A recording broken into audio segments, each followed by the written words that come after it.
when we get the revolution in Tehran, we will continue pushing for liberty wherever possible. So I think that's the principle that, I mean, if the UK is the next to fall, as Tusi says, to some. The UK is not going to fall. The UK is going to suffer. It's not going to fall. Okay, let's not exaggerate.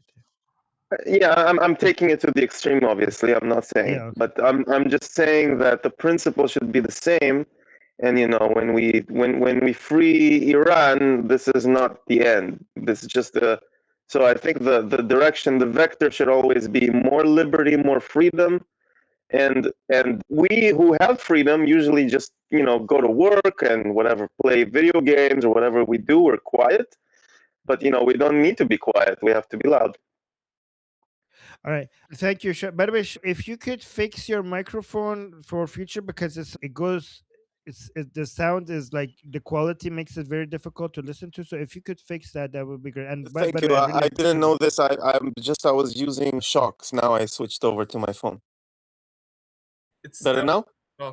Still the same. Better, but still problem. Yeah, it's okay. It's okay. We could talk. I don't want to talk about it here right now. Just letting you. Yeah, let's move on to the third person on the list for today, Sapir. Okay. Sapir. So, first of all, yeah, write down those chants. That would be great. Second, anyone that thinks those chants are problematic are usually the ones that want to go against that revolution in general. At least most. About the UK, for the people who don't know, there's also a new political movement from the left. Not from the left, sorry. From the people themselves, that basically demand to not just close the borders, but to deport even if people already got citizenship. And it's to the point that yeah. Okay. Guys, be careful with your mics because when you're not speaking. But go on, Sapir. Yeah. Restore UK. That's the movement. 2 hours after it was like officially announced, you already had like 10% of voters that said we're gonna vote for him. That was just coming out, so that's probably gonna be a big thing. About the America First thing, I want people to remember to not judge Americans that don't want to do anything with like Iran and with Israel. In the end, for years upon years, the whole narrative of the Middle East and like responsibility on the Middle East was pretty much pushed to the extreme. And Americans, rightfully so, do see a lot of problems in their own government, in their own country, and they want like to take care of that first. So like, don't judge, don't attack people that come with the narrative of America First, because rightfully so, they're being pushed around for too long. We can explain things. You gotta handle your borders too. What I do think is interesting is the whole effect of what's happening in New York now with Mamdani and Islam specifically in New York. I would like to hear your opinion of that, Armin. And in general, we also know that at 9 p.m. there will be the speech, the State of Union speech of Trump, which for the people who don't know, that's a very specific thing that is done only once a year. So it's usually a big major things will be in that. So it's worth keeping an eye if there'll be something major on Iran. In the past fucking 5 hours, all I've been hearing are jets in the sky, and we do have a report that multiple jets from the US have been coming to Israel to get more fuel. With that, we also see a 35% drop in restaurant incomes in Tel Aviv in the past 2 days. Now, a lot of people in Tel Aviv, when they go to the army, usually go to the more advanced units. A lot of times, some to special units, sometimes to, for like gathering information. So intelligence units like that. That's very common around Tel Aviv. So I don't know if it's related, but yeah, there is like less presence outside in the streets in Tel Aviv. But yeah, I do want to know your stance about what's happening in New York with Mamdani and the Muslims. So Armin, whenever you want to respond. So let me actually see, because I had a video. What specifically are you asking regarding Mamdani and Muslims in New York? Like what specifically? Sure. More prayers on the streets. Yep, We I have a video. regulations of like, okay, all things that were against or support, rather supporting Israel, have been dropped from policies, or some restrictions. Some people are starting to come out. You also had like in public two people that were converting to Islam, like two Americans that were converting to Islam publicly in New York Times Square. Let's That's like see. Let me see this. This is him praying. What is between the mass street prayers and now this? How can anyone claim there isn't creeping Islamization of New York City at this point? To all our city agencies. Allah. Okay, so let me talk about this. We're witnessing Mamdani doing an Islamic prayer with these other government officials, right? Family to all our city agencies. Is this iftar? Is this like for Ramadan? These are these are firefighters. Yep, this is the way that he does the face thing. That's an Islamic thing. This was an Islamic prayer. When you pray in Islam, then you do this to your face after.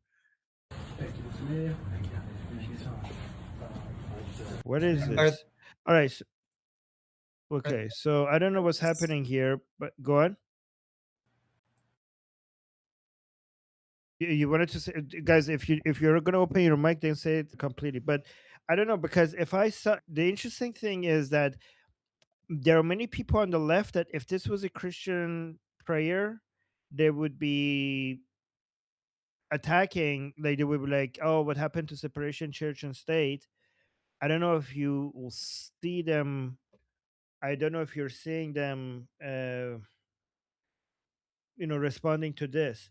I saw a whole bunch of videos where New York police were being attacked and things were being thrown at them, and they weren't doing anything about it. They were just walking. I don't know if I have the video, I but it did was put really. a video here. I don't know if you've heard of Nate Friedman, but he's been basically explain about the Muslim takeover around the world, and he's going into those prayers and stuff, and he's basically like asking and talking like they're on his side and stuff, and he's basically some of the things that people say in that specific video is that you had some Muslims that said, "Oh, we already have a lot of the Muslims in the police, so we already have that, so we will take over." I find it interesting how it's starting to go to the point that people state that in public, especially in New Yeah. York,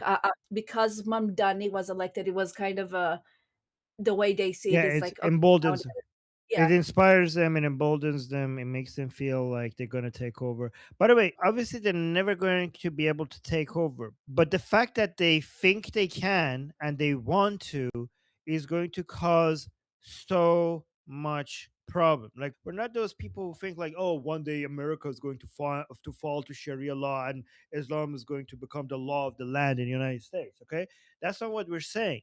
But when you have thousands of people who want that and they think that they can, and they are American citizens, and they vote accordingly, and they behave to bring about that outcome, obviously that's not going to produce the highest amount of well-being for the highest number of people in a society. That's going to make things chaotic, and it's going to cause a lot of division, is going to defund a lot of things that needs funding, and it's going to fund a lot of things that need defunding. So yeah, I mean, we're going to get exactly what we expected to get with people like Mamdani. Like, and is anyone surprised?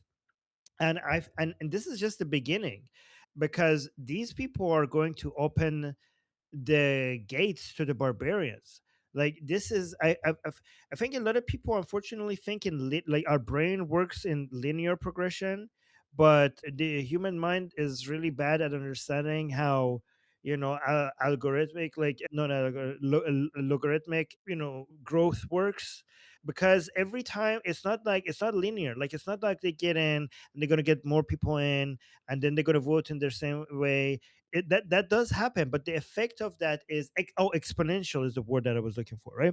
It's exponential. It's not a straight line, because as soon as you get past some of the obstacles, you don't need to have the majority of the people to be able to vote in a way that will open the open the borders in a way to get more people to come vote in a similar way.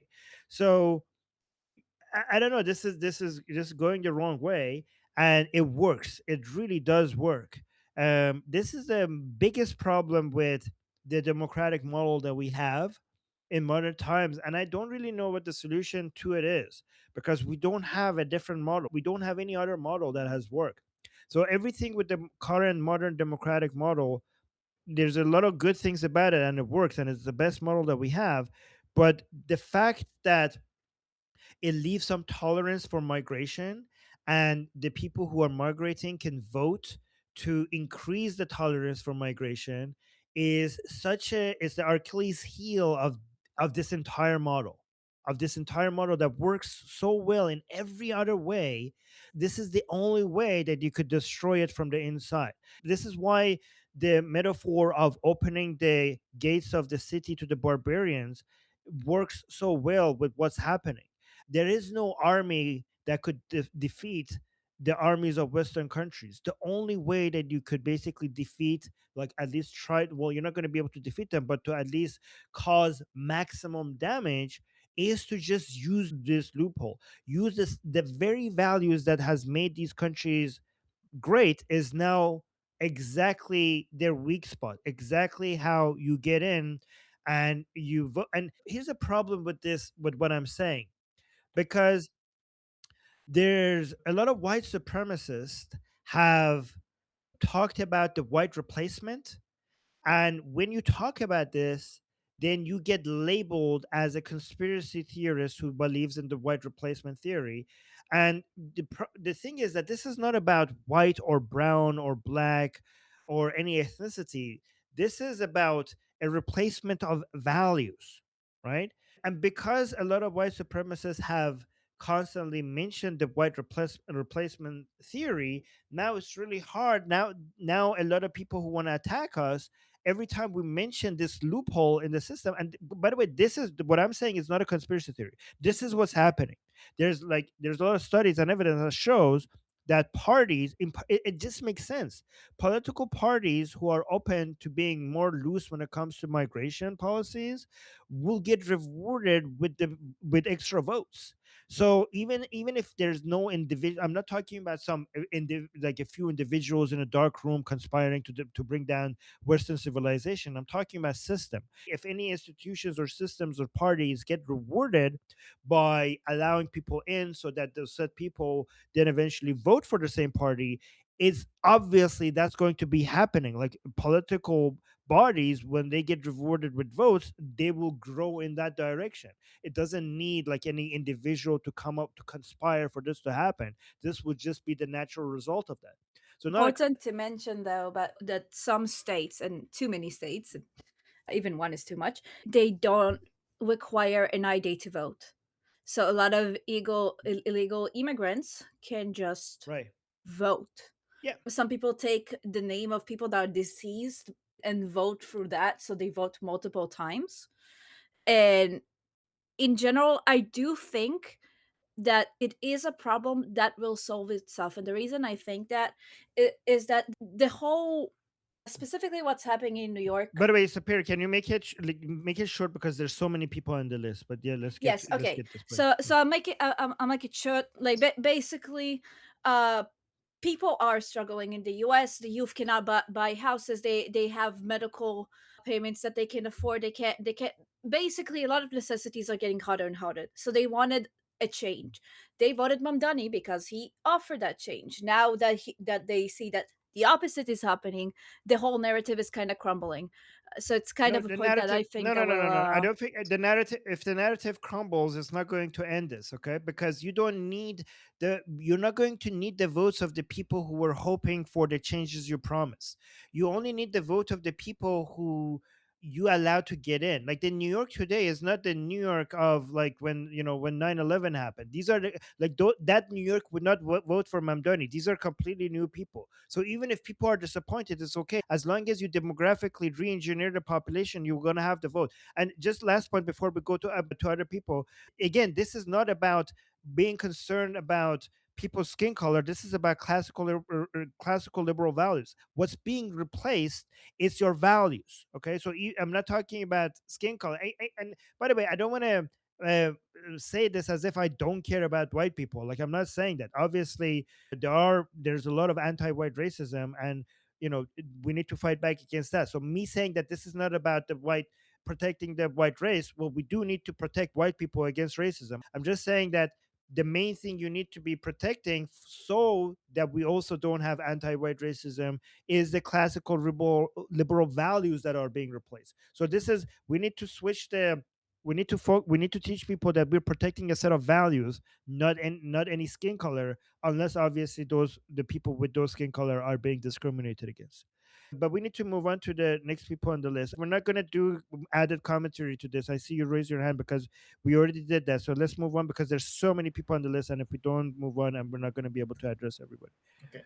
Next, I have a question from chat.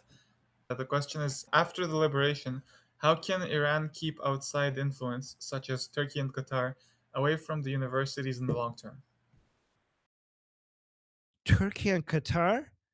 Okay, so the question is, after Iran is free, how could Iran stop the influence, basically block the influence of countries like Turkey and Qatar on our universities? Honestly, who was it? What was that in line? Sure, I forgot his name, but this reminds me of the line that I'm not.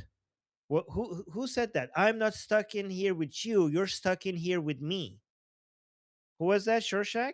Is that how you pronounce his name? Yeah. Oh yeah. So Rorschach. yeah, Rorschach, right? So I'm thinking that the Qatar and Turkey need to be worried about our influence over their country. I don't think we need to worry about that much. I don't think we need to worry about their influence on our country.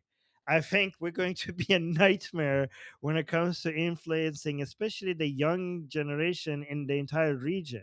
Like, I'm not worried about, shit ideas from Qatar being able to come and influence this generation in Iran. I mean, have you seen this generation in Iran? Like, yeah, Qatari way of thinking or Islamist way of, I mean, like, I'm not going to say Turkish because we were influenced by Turkey positively very much. So we appreciate Turkey's influence when Ataturk was in power in Turkey. But at least the Islamists, the Muslim Brotherhood influence from Qatar and Turkey, they don't have a chance in Iran. They can't play offense because they're going to be too busy playing defense over what we're about to do to them. And trust me, we're coming for them. We're coming for every single country in the region. We are not going to be satisfied for basically completely destroying Islam and Islamism, or just Islam as a whole in Iran. We're coming for all our enemies. We're not going to forget. We're not going to forget the people who were fighting against our revolution anywhere in the region. We're going to go for Hashd Shabi in Iraq. We're going to go for the Fatimiyun in Afghanistan, the Zainabiyun in Pakistan. We're going to, I bet I could guarantee you that we're going to start movements inside Iran to liberate Afghanistan from Taliban. We're going to be a nightmare for them. And yeah, the Qataris, they're going to have to try to worry about how anti everything that we stand for we are, and how the Iran is going to be a center, a base of operations for fighting whatever the Qatari government stands for. Turkey has to be worried about any influence, any source of Islamic influence in Turkey being basically overcome by secular activists in Turkey being inspired and motivated by seeing how successful the Iranian people are. I bet you the young generation of all of these countries are going to compare themselves with the freedom and the with the and the political liberties, okay, because a lot of these people, we used to envy the people, the young generation in Turkey and Saudi Arabia, because they have a lot of social freedoms and the Iranian people don't. But again, there are three types of freedom: we have social freedoms, we have political freedoms, and we have economic freedoms. And when it comes to social freedom, it's basically the least valuable one. It's valuable, but it's not as valuable as political freedom and economic freedom. So right now we are jealous of the people in Saudi Arabia and Dubai and, well, UAE and Turkey, because they have some social freedoms. When we are free, we're going to have all the three types of freedoms, and it will be their turn to be jealous of us, because they are now going to see true freedom comes from political and economic freedom. Social freedom is something free that dictators give to their citizens just to keep them happy, and not give them the complete freedom to be able to determine their destiny. It's only through political and economic freedom that you get to determine your own destiny. And once the young generation in Saudi Arabia, Turkey, Qatar, and the UAE see that the Iranian people have that, they're going to demand it. And this is going to be a major headache for all of these countries. And honestly, if you just to go back to the question, if you see how aggressively and how radically the Iranian youth is against every all of these ideas. Like, guys, we don't have to worry about Islamic ideas influencing this generation, this young generation of Iranians. We have to be worried about the safety of mullahs in the future of Iran. That's what you have to be worried about. Okay, you have to be worried about whether how on earth are we going to avoid like a cycle of violence starting. I'm exaggerating a bit. I'm pretty sure we're going to be civilized, but this would be a more reasonable concern. Okay, like, oh my, like, save the mullahs from being butchered by the young Iranians. That's what you need to be concerned about. Can somebody say I'm not worried? Yeah, okay, yeah. I'm exaggerating, but whatever. You get my point. But yeah. Right. I'm gonna try to keep things moving. Next on the list, I have Ali.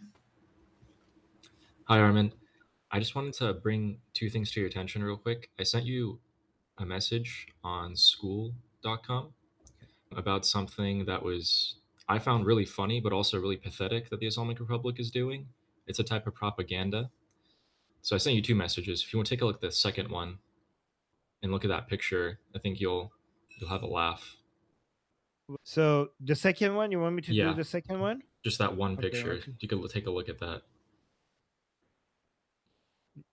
I don't know what I'm looking at. So Okay. this is a broadcast from the Islamic Republic. They photoshopped Trump Oh. standing next to protesters, and then they gave weapons in the hands of the protesters. Like that girl has a machete. in her hand. Oh. Let me show this on screen. Okay. So before you say anything, let me just, for context, explain what we're looking at here. So it's basically trying to suggest that it's basically this is all happening from outside. This is a conspiracy, American conspiracy. The young people who are attacking the regime, they're backed up by, I don't know. I'm actually surprised that this is not Benjamin Netanyahu. I think that they must be feeling a lot of pressure from Trump himself right now, because usually they blame the Jews. And it says Atash Afruzan. So basically, it's trying to suggest that the revolution that is happening in Iran is done by anarchists, by people who are rioters, instead of like trying to show them as, protesters who are justified to protest against the regime. Look at this. This is the propaganda of the Islamic Republic. Obviously this is all AI. Like, first of all, what the hell is this? This the Iranian people who are protesting against the regime. They don't wear a keffiyeh. Like this looks like an Islamist, and they don't have guns. This is all be a bullshit. The Iranian people were unarmed. The Islamic, you know what you should put here? You should put Khamenei here instead, because we know now, even admitted by the regime officials themselves, that what the Islamic Republic does is that they bring some of their armed forces among the crowds to shoot at their own forces. So they get Islamic Republic plainclothes people to shoot at the Islamic Republic uniformed armed people just so that they could justify the massacre of the Iranian people. But this is where was this? Was this on national on the state TV? Yes, it was. So this is, yeah. Look at this. This is has the logo of the judiciary branch and the intelligence ministry, and this is the Niriyah Intizami, which is the police. So they have three different parts of the government's logos here, and they're just basically putting this AI images out there. I mean, guys, have we seen a single image like this, like an Iranian woman, young Iranian woman who's against the regime with a machete in their hand? Like, have we seen a single video that has that? I mean, maybe hopefully at some point. I mean, if the United States doesn't attack, maybe this is what we have to resort to. But so far, we haven't had anything like this. So this is Islamic Republic propaganda. Where did you get this? You know where was this shown?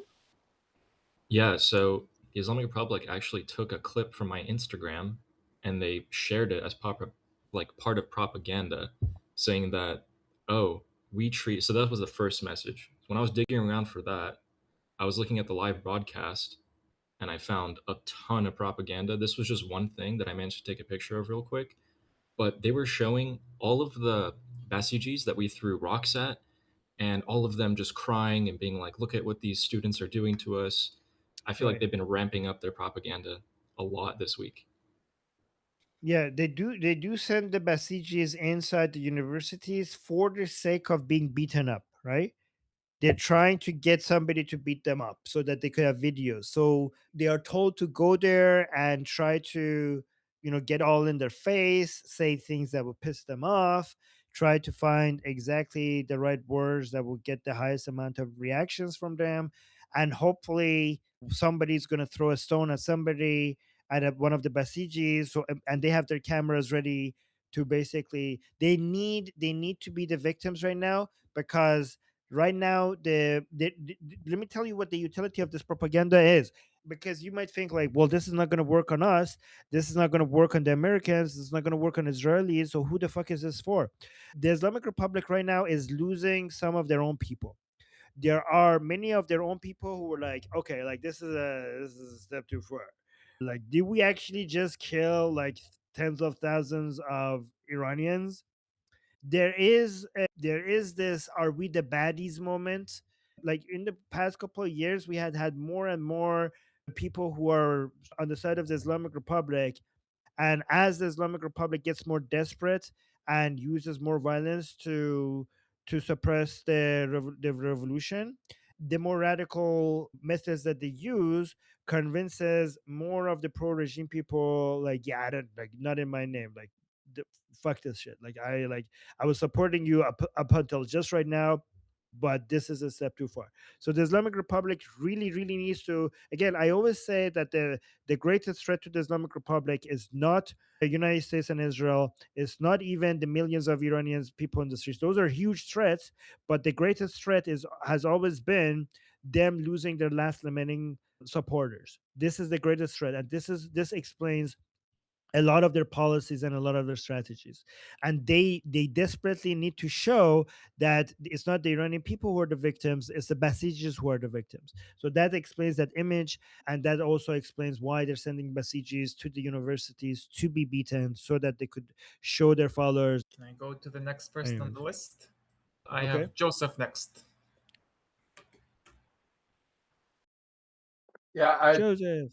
hey, one of the things that I follow a lot of the military stuff on YouTube, and this whole thing about the deep fake It's also in what they show on state TV in Iran, but specifically when it comes to Iran. The AI videos are just outright. They're laughable from my part, because yeah, you're going to put missiles on the USS Gerald R. But they are showing a lot that there seems to be a ramp up from the sources that I'm following. And also there's this just popped across my feed. Maybe I can pull it back here. Come on.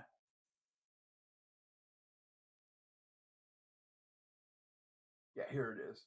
Anti-U.S. pro-terror extremist Kala Walsh defends Iranian regime crackdown on protesters. This is the problem we're facing here in the U.S.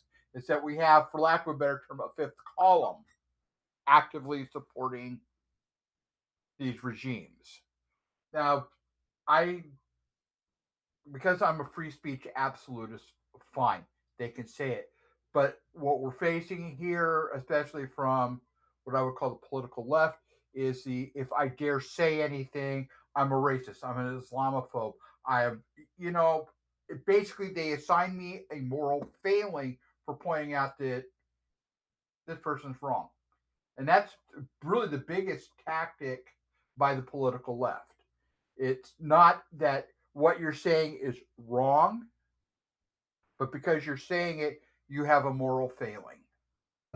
I saw a report late last night that the U.S. has moved all of its non-essential personnel at the Lebanese embassy out.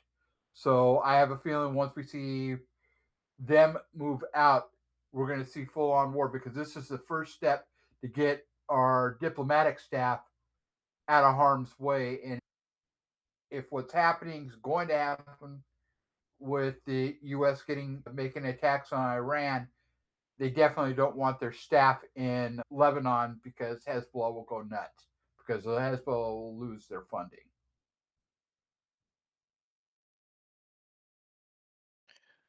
All right, guys, let's go through quickly through everyone else. But because you mentioned AI, I just want to show you a video of the Islamic Republic closing the Strait of Hormuz.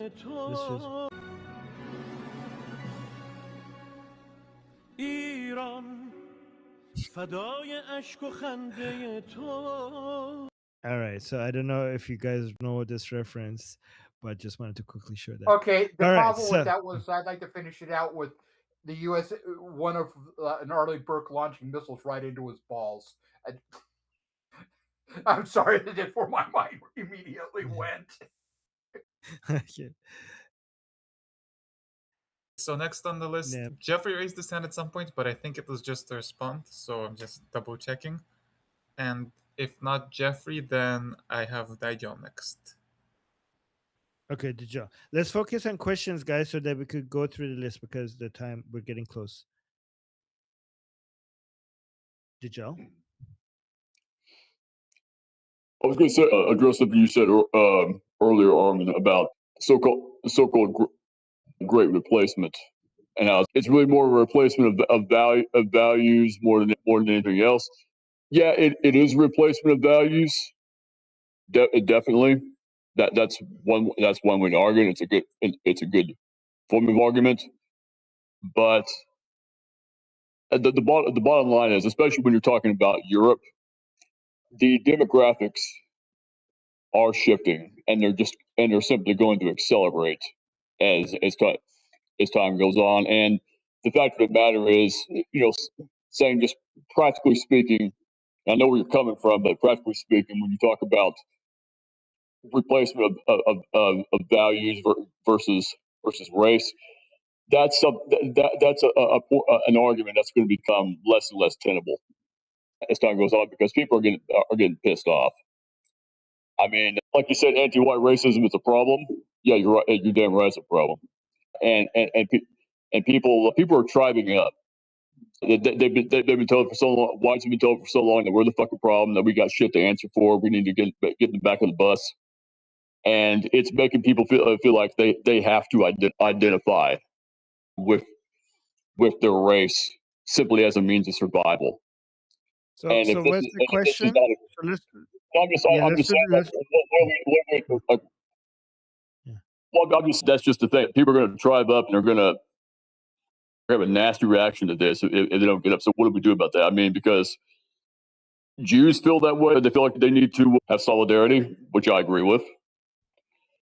But white people are too. Not just white people, but white people mostly because the demographics are majority white.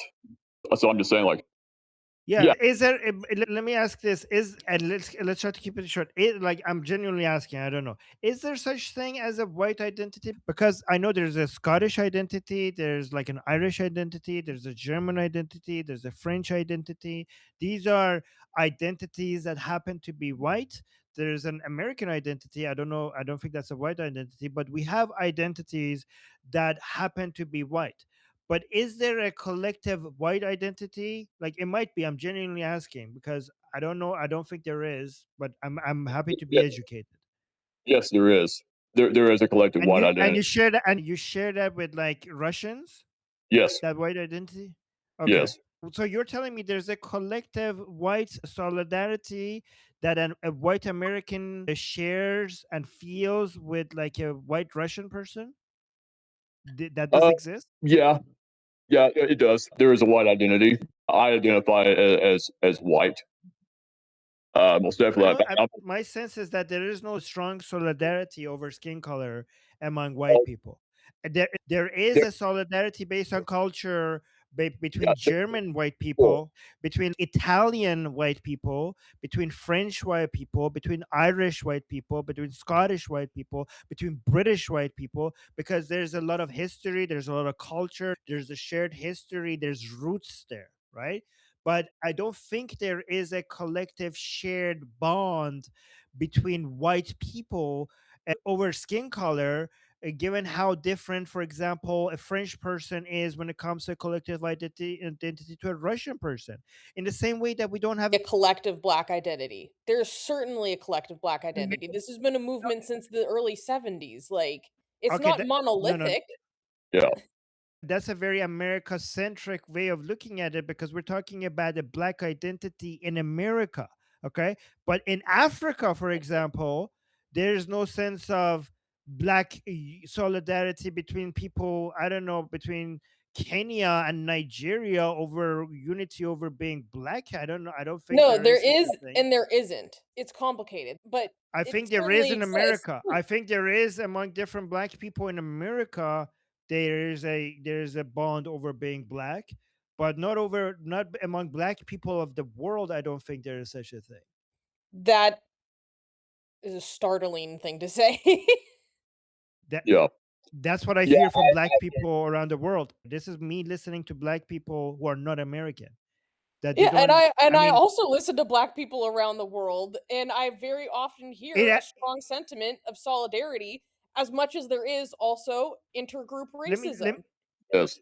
Yeah, There's also an let me there's tell you. also Let me tell you why there is no sense among many black communities. There's no sense of connection over being black because all you see is black, right? So in places in the world that generally everybody is black, there is no sense of connection over with me and somebody else or being black because there is no nobody to be, there's no other, right? If I want to have a connection with you over something that we shared, it needs to be something that we're not to define ourselves. If you grew up everything and everybody like in a village and all the time you're saying only black people, Sure, I no, don't feel yeah. Pan-Africanism as a movement has existed for more than a century.